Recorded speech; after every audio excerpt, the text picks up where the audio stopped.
Kazunori Yamauchi, the mastermind behind Gran Turismo, designed the game to be the most realistic racing simulator ever made. His dream? To make the thrill of motorsports accessible to everyone, not just professional drivers. Enter Danny Moore, a bold marketing executive with a wild idea. He convinces Nismo, Nissan's racing division, to launch the GT Academy. The goal? To scout elite Gran Turismo gamers and transform them into real-life race car drivers.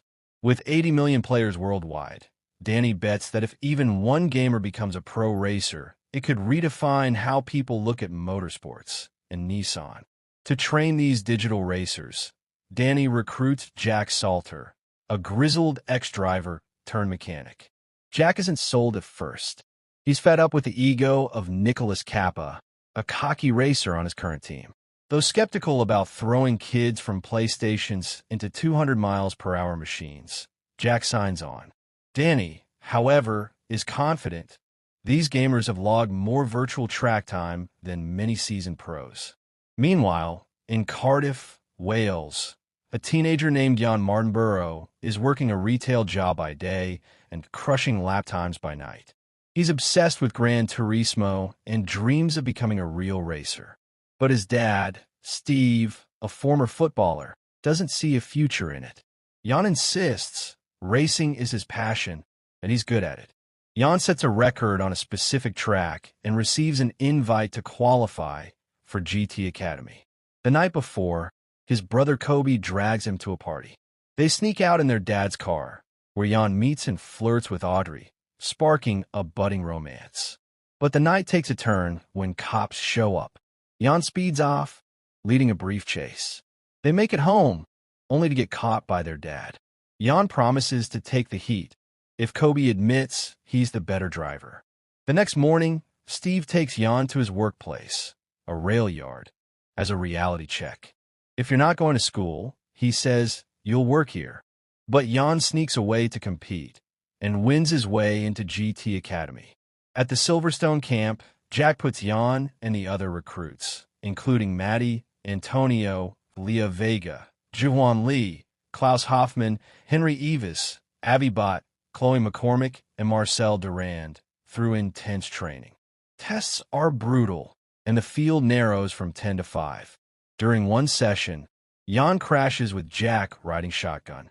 He claims the brakes were faulty, and analysis later proves he's right.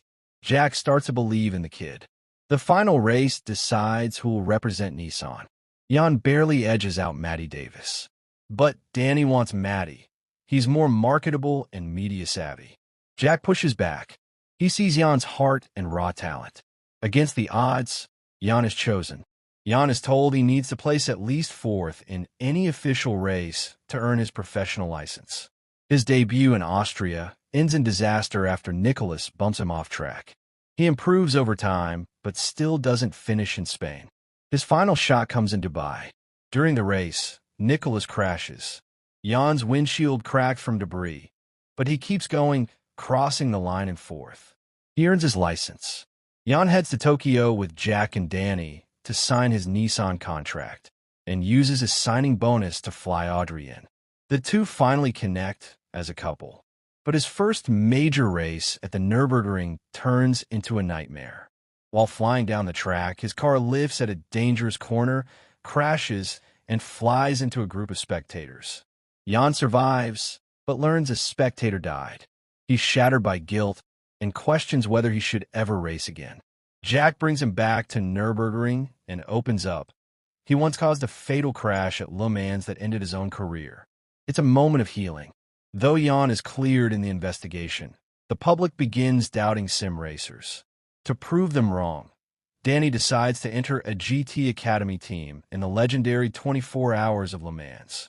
Jan, Matty, and Antonio Cruz form the trio. Race day arrives. Before the start, Jan's dad shows up, finally proud, finally supportive. Early on, Jan is shaken when another driver crashes and catches fire, but Jack helps him focus by playing the same calming songs Jan used in training, Songbird and Orinoco Flow. Matty and Antonio take their shifts, But Antonio gets cramps and is pulled early. During Jan's final pit stop, a mechanic drops a wheel nut, costing them valuable time. With everything on the line, Jan taps into his sim racing instincts, ignoring real-world lines and breaking the track record. It all comes down to one final stretch. Jan edges out Nicholas to grab third place, putting his team on the podium at Le Mans. In the closing moments, we see real footage of Jan Martinborough, who has competed in over 200 races.